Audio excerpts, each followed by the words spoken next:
She speaks with the voice of a rebel and sings with the voice of an angel.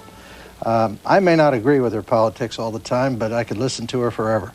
My first guest tonight, JOAN BAEZ. JOAN, welcome to the show. Thank you. I have a confession to make, which will probably get me in trouble with friends that know me, but I have been a tremendous fan of yours for years. I think it's really true. I really think you're, not only your singing, although I obviously admire that and think you're a great performer, but I like people who stick to what they believe in. And you have been consistent. Now, that may sound weird, but you know, I think Ronald Reagan believed what he believed and stayed with it. I have some admiration for people who stay with what they believe in. And have you changed at all from what you believed in 30 years ago to today? I mean, has it changed or mellowed or? The basis and foundation of what I believe in politically and what I acted on and tried to live out and continue to try to live out has always been founded in Gandhian nonviolence, and not terribly well understood by most of the world, but it really is an experiment in a lifetime of trying to find alternatives to violence. So that remains the same. I mean, we all change, and if we didn't, for instance, if I didn't change to some degree when I had a child, I wouldn't be much of a mom, you know, so yes, I've changed. How were you as a mom? Well, I thought I was terrific, but I think in... How'd the kid turn out? Is he still call? He's lovely. He's lovely, but we've had to work at it. And I think probably, I mean, it was a good lesson to me about parents who think they're really getting through to their kids, and I don't think I was doing such a hot job, but we have a chance now to, you know, to address the issue. I've had many friends of mine from the left say that when they got to be a parent, they got a little more conservative, just because they set down certain rules and parameters that they didn't want when they were that age. Well, I do regret that in the time that my son was very tiny, that the going thing was, for my kind of friends, total freedom.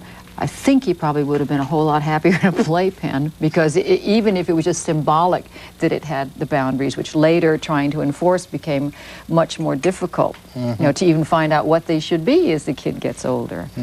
But on the other hand, you know, one tries very, very hard, and there's a great deal of love, and I think in the end that redeems any relationship to the extent that there was real loving, attempting, and caring. I've seen some people from the 60s who were liberals in the 60s whose kids got to be conservative, and I saw a lot of conservatives' kids get to be liberals. Is there anything to that? Sure. I mean, I always considered myself very lucky that my son didn't decide he wanted to be a Marine corporal, because, you know, I thought he might rebel against all that pacifist stuff and say, you know, forget it. What did he do? What did you say to him when he got into his first fist fight? You know, he never got in a fist fight. In fact, I encouraged him to go ahead because I knew he was angry at certain, interestingly enough, they were sort of scenes of injustice at his school when he was very young, and he would complain to me and he would become very angry, but I said, you know, please don't think that I think there's anything wrong with taking a swing at somebody. I think that's very different from, you know, organized... War and bombing. Organized killing, yeah. But he never did. Never did? What do you regret about those years?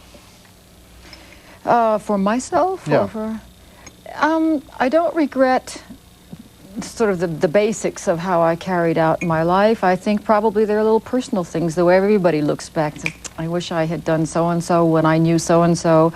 I wish I had been a better friend. I wish I had been more available to people. I wish I hadn't been so strident. I mean, I knew what I believed in, I know what I believe in, but I was pretty relentless in delivering it. And I'm sure that was because I was afraid if I showed any spark of any leniency that people would think I wasn't serious or I didn't really know what I was about. So I was pretty... I read a book about a week or so ago called Where Liberals Go to Die, and it was written by a former member of the left movement who has now become conservative. And he said that in those years, a lot of the left was really interested in power. They were interested in taking power away from the universities and the government, but they wanted power for themselves. Is that true? Well, you know, first of all, I think I should clear one thing up, and that is that although I certainly worked with the left, because the bulk of what I did was first in civil rights, and Martin Luther King, as you know, is considered a communist, which is nonsense. Not by me. I actually knew him, and because I was a producer in those days, and I did some television shows with Malcolm X and with Martin Luther King, so I knew both gentlemen. So you're one of those intelligent conservatives. I was accused of being one of those intelligent lefties. But I think, you know, I always flattered myself by thinking that I was a nonviolent radical rather than a liberal, because there are many times that liberal seemed very washed out to me, and that left didn't suit me, because I was as involved with working for the freedom of Sakharov and Sharansky and prisoners in Cuba as I was with my other activities. Those were not as apparent, and I didn't put as much time into them because of the nature probably of the war in Vietnam. And I do not regret my activities against the war in Vietnam. I think there's been a lot of history, a lot of water over the dam there, and a lot of people have taken a look back at Vietnam and said, you know, maybe I should have protested. Other people say I should have gone and fought. I mean, it's a real, it's still haunting us, don't you think? Well, for me, that I've had lots and lots of people come up to me and say, boy, did I hate your guts in the 60s, and boy, was I wrong. And that was their own personal, maybe their brother or their kid or something. They really had to reevaluate their feelings about it. And because I am me, I probably don't meet the others who would come up and say, oh, I really changed my mind, that was a great war, and I wish I'd been there. I haven't heard that. No, I've heard some people say that that they feel badly that they didn't respond at the time, maybe not to that war, but to the military service at least, in some way. How do you feel about military service? Well, do you think America needs an army? You see, I think an army needs to be redefined.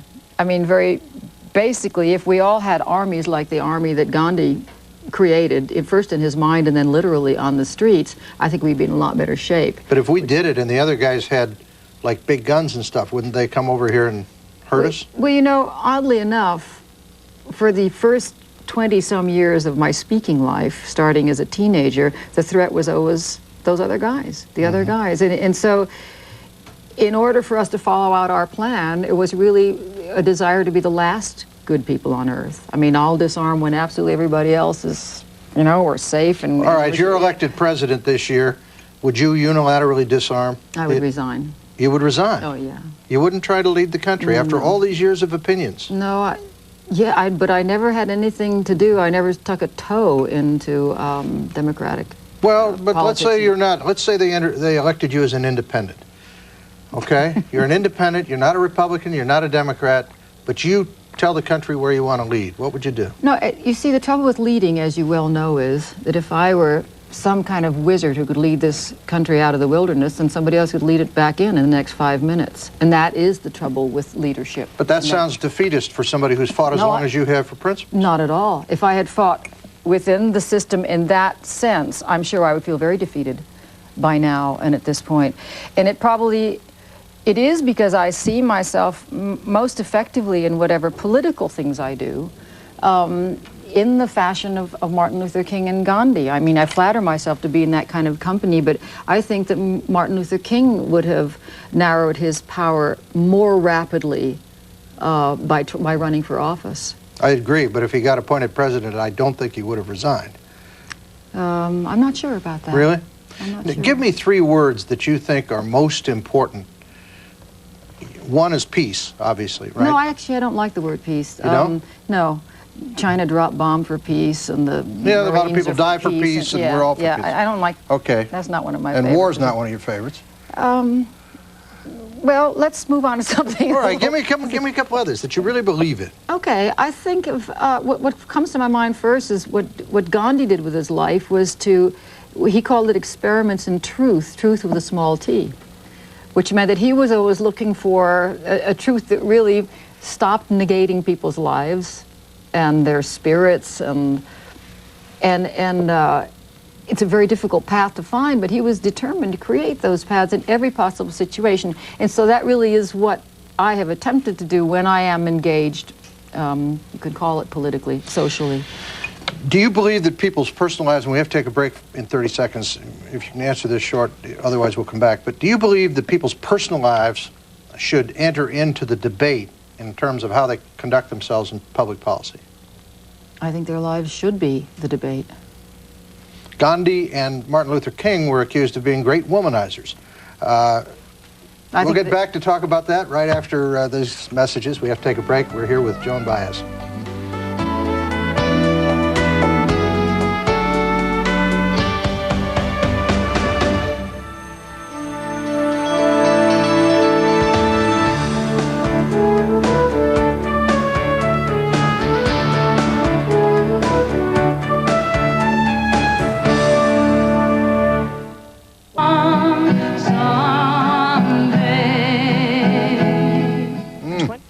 that sound and that look.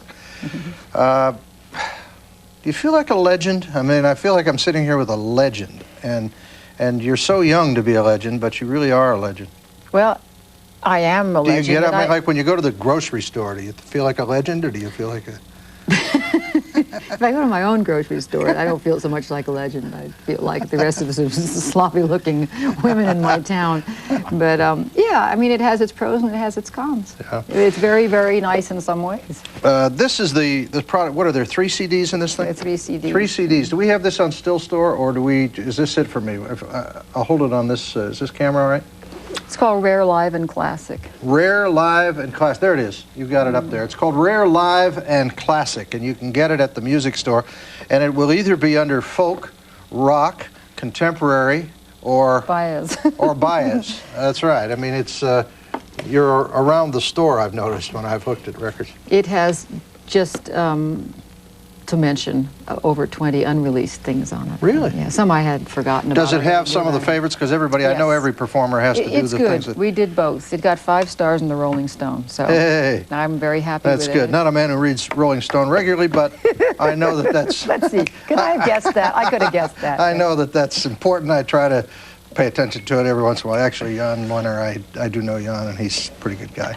We've debated over dinner once in a while.